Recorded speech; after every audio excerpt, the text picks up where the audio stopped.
morning. Welcome back to GP Outdoors. We're going to go back at the driveway today, get a little bit more grading done. You folks may remember last year I tried to dig my very first rain ditch on the side of a part of my driveway. It was the first time I ever did it. Didn't do a great job, struggled with it a lot, but it ended up turning out okay. As a result of that video, I got a whole bunch of people that were kind enough to provide some suggestions on how to do it a little bit better the next time. And I haven't done it yet until today. So if you remember a few weeks ago, I took the Landplane out on a small part of the driveway just outside of the parking lot here where it was primarily dirt and had very little gravel at all on it. Landplane did a great job, but what I want to do is take my rear blade out today, head back into that same area and see if we can dig some ditches along the sides of that little piece of driveway to see if we can get the rain to run off.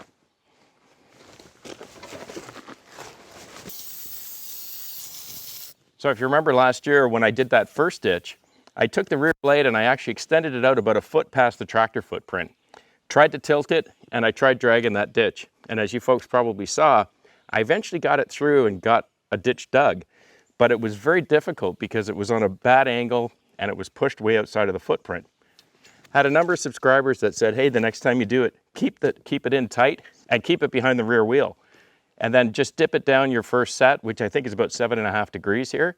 And as you go through digging the ditch, the tire will begin to catch the change in elevation and it'll start to allow it to dig even deeper by itself. So that's what we're going to try to do today.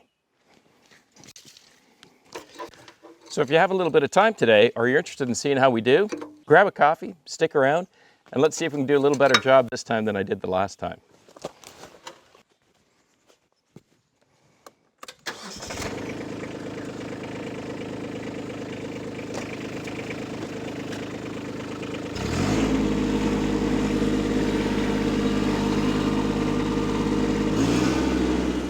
So this will look familiar to you. This stretch here and right around that bend and up the incline is where we landplaned about 2-3 weeks ago. And as you can see along the sides, there's not really anywhere for the water to run, which is why it stays in the driveway. Let me show you my setup. The last time I did it, I had tilted the blade 45 degrees the other way, such that I was trying to push the material out into the forest. And the challenge, as you know along here, is I'm all tree lined. There's nowhere to push it, which I think is why it made it so difficult for the tractor to dig. So as a couple of folks suggested, I'm going to tilt the blade 45 in such that I draw the material into the driveway, which might make it a little bit easier. Now granted, I know there's a lot of organic material here, but I'm not too worried about that. It is what it is. What I have done with the blade is I've got it on a 45 this way, and this RB1672 has two pivot settings, one at 7.5 degrees and one at 15 degrees. I have a feeling that 15 degrees is kind of too steep, so I put it in its first setting at 7.5 degrees, and we'll see how that works. And the first thing I'm going to do is take it from this, what I believe is an ash tree, and I'm going to run it down to the end and see how we do. And I'll do that a few times and see if we get any success with it. And then we'll go from there. Stick around.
Wow, I gotta tell you, I started off digging a ditch on the side of each side of that driveway, and I think I ended up more with a crown driveway, which I'm super happy about. I'm really impressed with how this Landplane took all of that debris and smoothed it all out. Let me show you how it ended up. So as you know, I started off with the rear blade, and that blade worked really well. I wanted to thank the subscribers that gave me that idea. I'm gonna try a couple other different ideas on different parts of the driveway, but keeping that blade in tight, turning it and leaving it behind the footprint of the tractor, so basically the blade is tilted down right behind the rear wheel, that worked really well, and it's just like you said it would. As I kept passing and digging out that trench, the tractor started to tilt and I got a natural slope in there. I'll tell you though, the rocks and the big tree trunks it kept getting caught on, I guess it's just part of the deal up here. But here's how she ended up. Here's one part here. I've got you down low because hopefully you can see the natural slope into the edge of the driveway and the crown into the middle. Looked really nice. You should be able to really see the slope on the edge of this driveway all the way through, right down to that big maple tree. So it worked out really nicely, and this really surprised me. I dropped that sea gravel 7 or 8 years ago. I didn't even remember it was under there. So it's great that we got it up and got it mixed. So at the end of the day, I don't have ditches per se, but I have a nice crown in the driveway. Both sides are sloped off into the edges, and she's nice and smoothed out with that Landplane, which I was really shocked at because there was so much debris. I wanted my box blade, but my neighbors got it, so I figured I'd give the Landplane a try. I've got it here.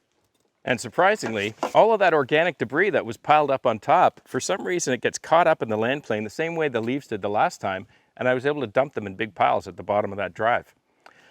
So that's a wrap for today. I hope you enjoyed it, and I hope it was helpful. If you like the channel, please click subscribe, hit the like button, and if you want to know when I'm posting videos, just click that little bell. Have a wonderful week with your families, and I'll see you again on the next one. Cheers.